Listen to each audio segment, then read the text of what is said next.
क्या आपने कभी जीवन में ऐसा क्षण महसूस किया है जहां सब कुछ होते हुए भी कुछ अधूरा लगता है, जहां आपके पास प्रश्न तो हैं, लेकिन उत्तर नहीं। ऐसे ही क्षण में एक दिव्य वाणी हमारे भीतर गूंजती है। गीता, जो केवल श्लोक नहीं बल्कि ईश्वर का साक्षात ज्ञान है। ध्यान दीजिए, ये कोई साधारण पुस्तक नहीं, ये स्वयं ईश्वर की वाणी है। जब अर्जुन धर्म और अधर्म के बीच उलझ गए, जब उनका मन कर्तव्य और मोह के बीच बंध गया, तब भगवान श्री कृष्ण ने उन्हें जो कहा वो आज भी हर मनुष्य के लिए जीवनदायी मंत्र है। जब जीवन का मार्गदर्शन शून्य हो जाता है, जब मन संशय से भर जाता है, जब धर्म और अधर्म में भेद करना कठिन हो जाता है, तब गीता बोलती है। गीता केवल शास्त्र नहीं, जीवन का शुद्धतम ज्ञान है।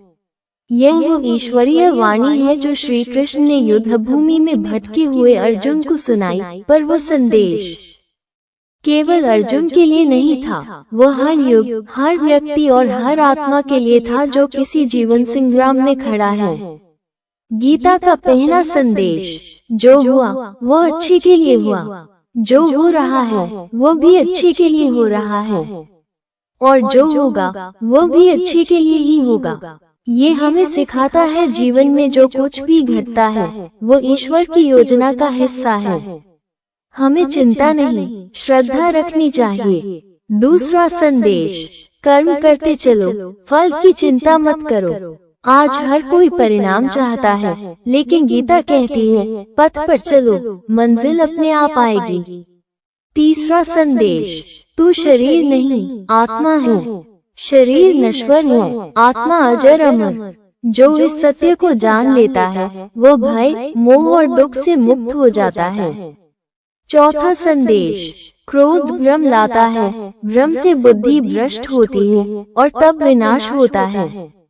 इसलिए क्रोध, लोभ और मोह को त्यागो, यही सच्चा योग है। पांचवा संदेश, जब जब धर्म की हानि होती है तब तब मैं अवतरित होता हूँ। ये केवल श्लोक नहीं, एक वादा है। ईश्वर कभी भी धर्म की रक्षा के लिए आते हैं। गीता केवल उपदेश नहीं, समाधान है। जब जीवन में शंका हो, जब रिश्तों में भ्रम हो, जब धर्म और कर्तव्य में टकराव हो, तब गीता ही तुम्हारा सारथी बनती है।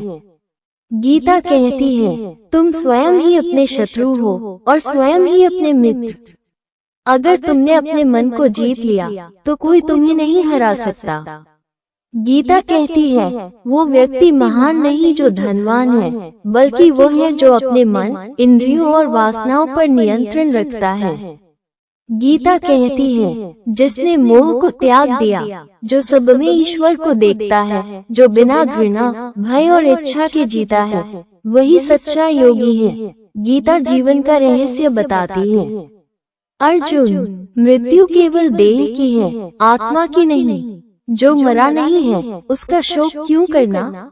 इस संसार में परिवर्तन ही शाश्वत है।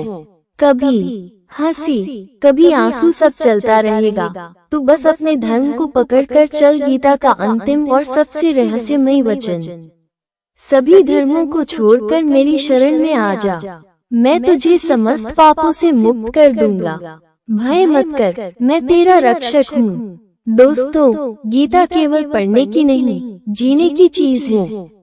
ये न हिंदू की है, न मुस्लिम की, ये हर उस इंसान की है जो अपने जीवन की दिशा चाहता है। अगर तुम आज परेशान हो, टूटा हुआ महसूस करते हो, थका हुआ लग रहा है, जीवन एक युद्ध है, लेकिन ये युद्ध बाहर नहीं, अंदर है। जब तुम अपने अहंकार, मोह, भय और शंका से युद्ध करते हो, तभी तुम्हारा कुरुक्षेत्र आरंभ होता है। और जब उस युद्ध में तुम्हारे रथ पर श्री कृष्ण जैसे सारथी हो, तो हार संभव ही नहीं। तो श्री कृष्ण की गीता पढ़ो, क्योंकि जिस दिन तुमने गीता को हृदय से सुन लिया, उस दिन जीवन का सारा अंधकार मिट जाएगा। जय श्री कृष्ण।